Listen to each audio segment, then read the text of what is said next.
Informasi Al-Hukumiyah ialah al-istimam dan jami'ah. Aku telah menyampaikan perbedaanku memperlukan penentuan. Yang kedua adalah menjelaskan tuturan dengan bahasa yang sama. Misalnya bahasa Arab menjelaskan dengan bahasa Arab atau bahasa Indonesia menjelaskan dengan bahasa Indonesia pula. Berkaitan dengan terjemah yang berarti penjelasan. Ibnu Abbas diberi gelar terjemah Al-Quran, terjemah Al-Quran yang berarti penjelas Al-Quran. Yang ketiga, menafsirkan tuturan dengan bahasa yang berbeda. Misalnya bahasa Arab menjelaskan lebih lanjut dengan bahasa Indonesia atau sebaliknya. Dengan demikian, penerjemah disebut juga sebagai penjelas atau penafsir tuturan. Yang terakhir yaitu memindahkan tuturan dari suatu bahasa ke bahasa yang lain, seperti mengalihkan bahasa Arab ke bahasa Indonesia. Karena itu penerjemah juga disebut dengan pengalih bahasa. Sebenarnya banyak sekali ya definisi terjemah yang dikemukakan oleh para ahli, namun agar lebih mudah digunakan, maka setelah mempertimbangkan prinsip akomodatif operasional dapat didefinisikan sebagai berikut. Terjemah itu seni mengganti bahasa ucapan atau tulisan dari bahasa sumber ke dalam bahasa yang dituju. Ini seperti yang dijelaskan oleh pertemuan-pertemuan sebelumnya. Jadi terjemah itu mengalihkan suatu bahasa ke bahasa yang lain, mengalihkan bahasa sumber ke bahasa tujuan.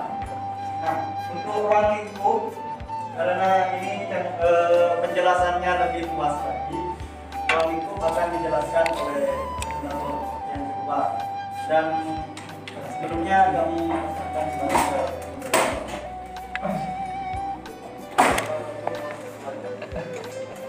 Waalaikumsalam warahmatullahi wabarakatuh.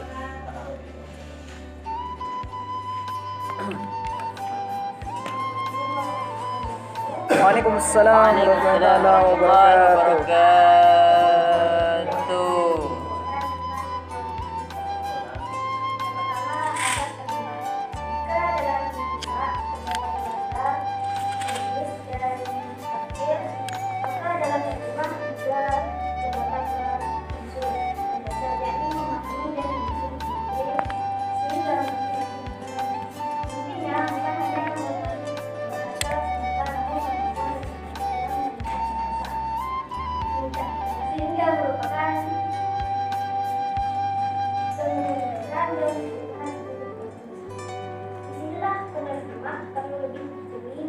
Pemikiran dan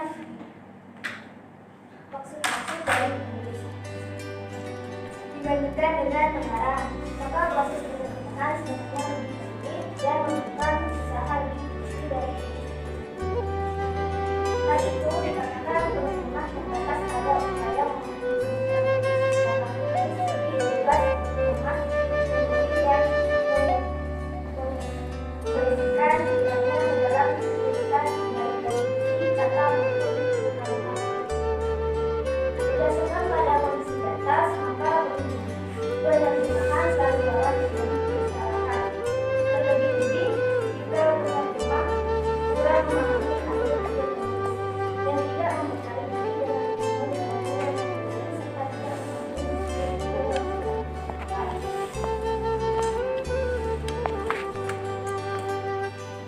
yang kedua, unsur pokok dalam proses penerjemahan seorang penerjemah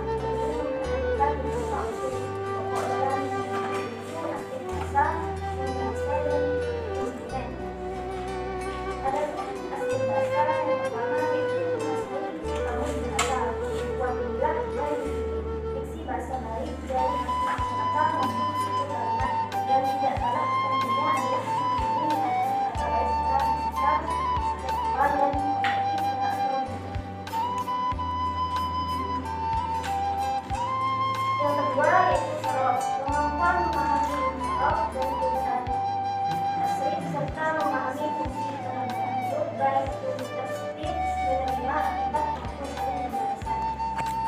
Di samping itu, keterampilan penerjemahan dalam bahasa tersebut hampir selalu itu sangat strategis dalam yang ketiga, yaitu aspek yang juga mungkin digunakan oleh penerjemah adalah dalam konteks terjemah kemampuan nahwu bukan hanya sekedar teori tapi komunikasi praktis teori.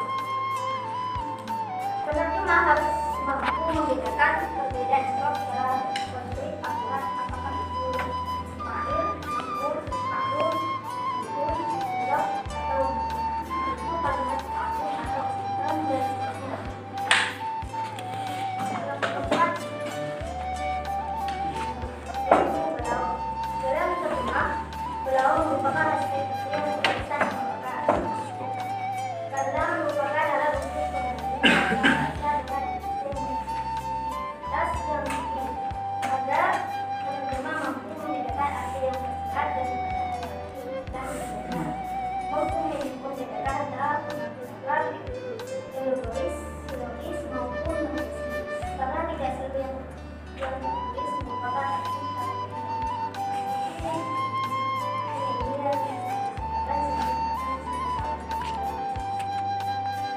Assalamualaikum warahmatullahi wabarakatuh. Waalaikumsalam warahmatullahi wabarakatuh. Saya di sini akan menjelaskan tentang aspek non-bahasa. Agar hasil terjemahan lebih berbobot, menyentuh dan berkualitas, maka penerjemah perlu mengetahui hal-hal berikut. Yang pertama, latar belakang topik, dan yang kedua, konteks, dan yang ketiga, konotasi. Yang dimaksud dengan latar belakang topik merupakan pengetahuan yang sama atau erat hubungannya dengan masalah topik yang diterjemahkan. Seperti seorang ahli bahasa Inggris lebih menerjemahkan buku bahasa Inggris tentang menerjemahkan buku bahasa Inggris tentang kedokteran daripada ahli bahasa Inggris tapi awam terhadap dunia kedokteran. Yang kedua, konteks.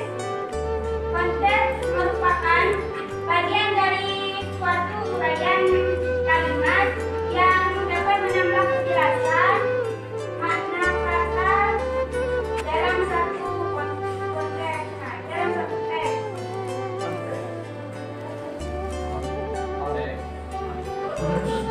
Yang ketiga, konotasi adalah pertautan pikiran yang menunjukkan nilai rasa pada seseorang ketika berhadapan dengan satu kata. Maka terjemahan harus memiliki ketiga aspek non-bahasa di atas.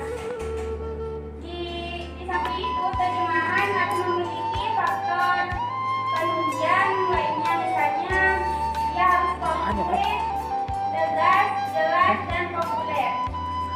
Sehingga hasil terjemahan tersebut mudah dibaca dan dipahami oleh pembaca pada ketiksaannya. Di disiplin ilmu terjemah ini paling tidak terbagi ke dalam tiga bidang.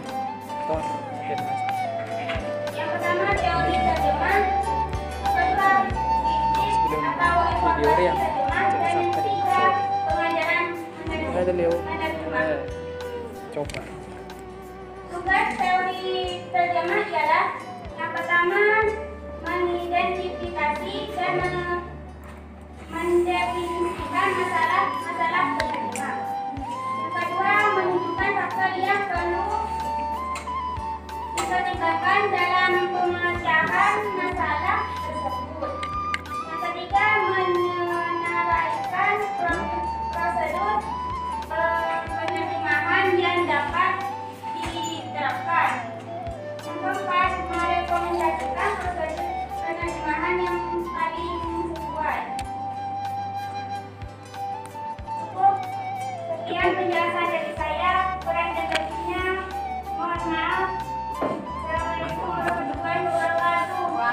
Waalaikumsalam warahmatullahi taala wabarakatuh.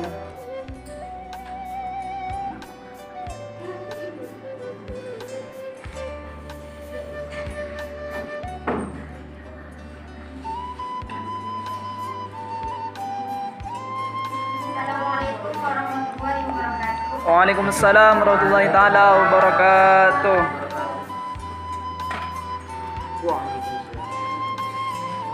Ini saya akan melanjutkan pembagian aspek yang ketiga, yaitu instrumen terjemah.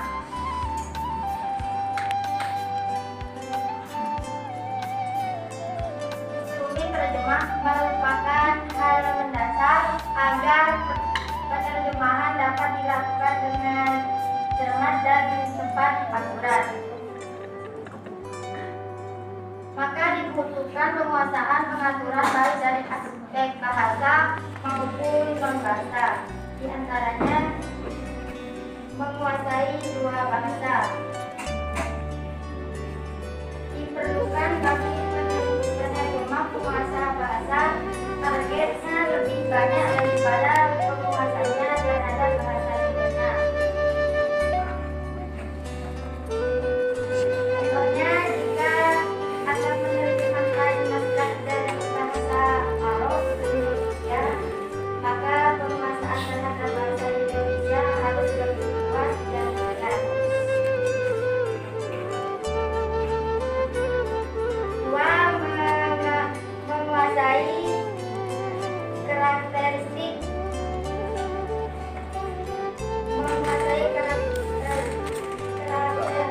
dua bahasa, bahasa sumber dan bahasa sasaran. Tiga, pengetahuan yang luas dengan beberapa pendekatan yang kreatif digunakan oleh ahli bahasa. Contohnya, sekretaris jenderal adalah sekretaris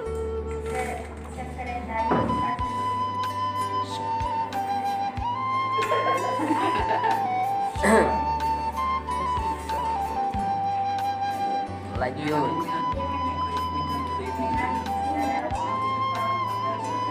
Waalaikumsalam warahmatullahi taala Waalaikumsalam wabarakatuh. warahmatullahi taala wabarakatuh.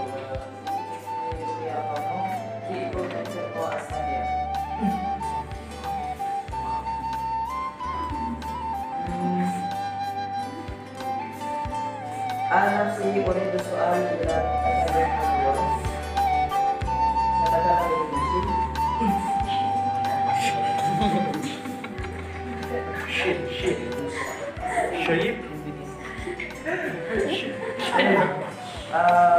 Presentator pertama barusan menjelaskan tentang pengertian dari terjemah itu sendiri. Namun ada salah satu pengertian yang kurang kami pahami, yaitu tentang pengertian yang terakhir, yaitu penafsiran tuturan kata. Yang menjadi pertanyaan kami, apakah terjemah dan tafsir atau urusan menafsir itu sama? Mengingat yang kami ketahui bahwasanya ilmu tafsir atau menafsir itu merupakan cabang ilmu yang lain yang berbeda. Lantas bagaimana presentator memasukkan penafsiran ke dalam terjemah? Mungkin kami ada soali yang kami. Assalamualaikum warahmatullahi wabarakatuh.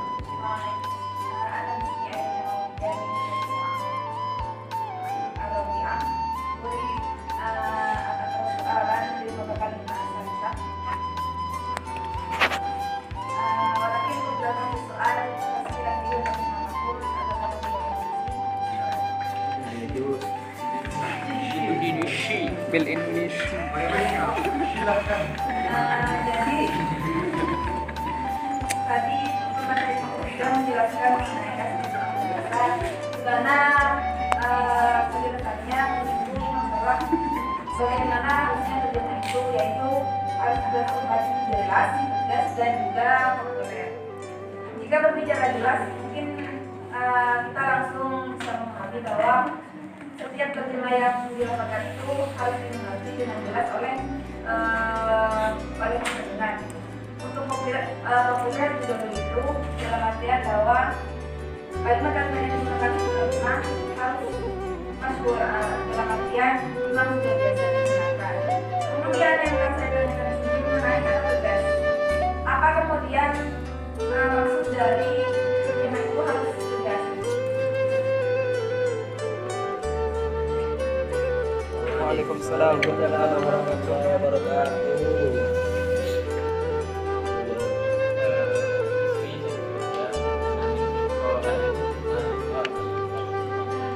Al-awwal.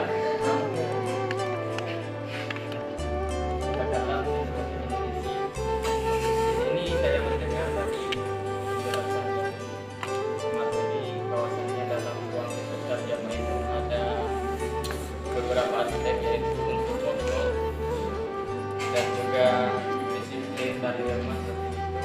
Yang saya tanyakan di sini sebenarnya dari semua aspek itu manakah yang paling penting dalam menerjemah, dalam kita menerjemah suatu pengetahuan? Mungkin sekian dari saya, kurang lebih saya kembalikan kepada Bapak.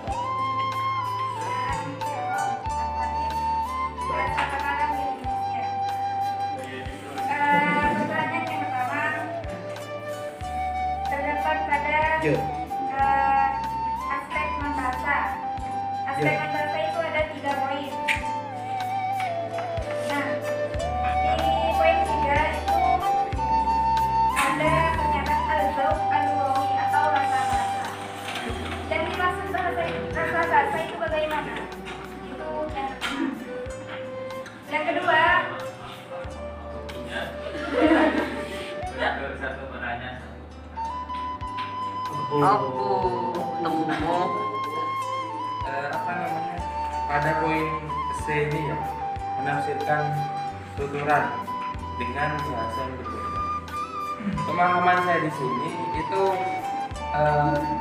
mengacu pada konteks dari kata tersebut. Misalnya dalam bahasa Arab kita ingin terjemahkan ke dalam bahasa Indonesia. Akala Muhammadun. Akala itu artinya makan, Muhammadun Muhammad. Jadi itu jika kita menerjemahkan ke dalam bahasa Indonesia tidak mungkin makan Muhammad. Akan tetapi kita tafsirkan dengan makna tutur yang berbeda, yaitu bahwa Muhammad itu makan.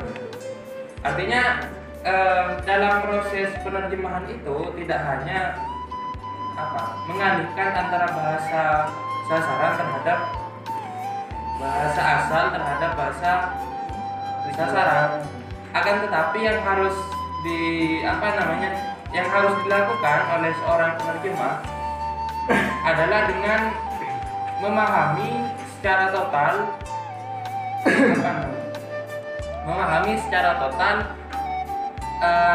makna teks, makna konteks, serta makna tuturan dari bahasa asal terhadap bahasa tujuan.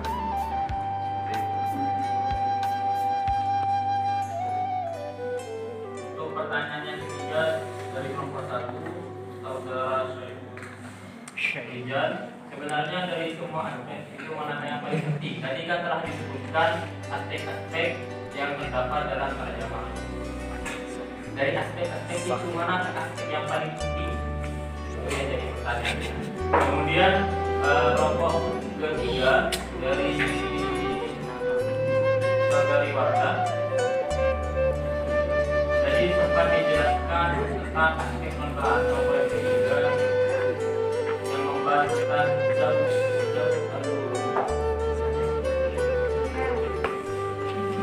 jadi maksudnya itu apa?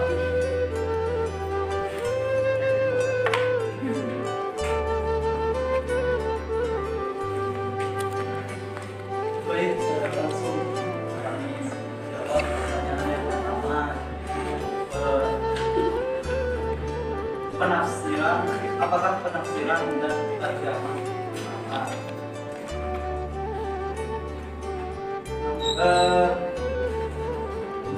sebenarnya antara tafsiran dan tarjamah itu berbeda ya. Namun di sini Al-Zarqani mengatakan bahwasanya menjelaskan menafsirkan tuturan dengan bahasa yang berbeda. Misalnya bahasa Arab, Al-Quran kan bahasa Arab. Nah, dijelaskan dengan bahasa Indonesia. Dijelaskan dengan bahasa Indonesia. Nah, itu menurut Al-Zarqani itu merupakan terjemah. Bahasa lain dijelaskan dengan bahasa sasaran. Namun tidak selalu kata-katanya itu tidak selalu mengacu pada bahasa asalnya. Namun dijelaskan dengan bahasa yang berbeda, namun dengan menggunakan bahasa yang diterjemah. Ngerti kan? Ya.